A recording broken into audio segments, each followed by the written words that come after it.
How do we evaluate ourselves in our levels of growth? Kumusta ka itong personal life?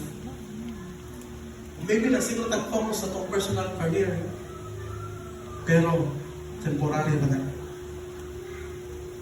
Maybe nasiguro tag-focus sa power sa Ginoo, pero what nagibuhat. Maybe, nasiguro tag-focus mag-serve sa ministry. Lipat ka ito mag-serve sa church. Pero ang ato sa personal devotion, wala na po di ay. Kumusta mo?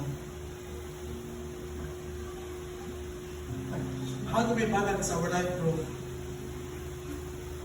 Kumusta nga itong anchor life? Kaya maybe atin na natin focus sa pitch attempt. Kumusta ka itong pagdaan sa ulan? Kumusta ka itong church life? Muna, usa sa pangutanan. Umingawon pa ka sa church o ang church mo umingawon mo? Ano nga, church na may umingawon mo, ipalatsa naman ka kamigitan. Muna, church na may umingawon mo. Ang pangutanan, umingawon pa ka sa church. Church life is very important.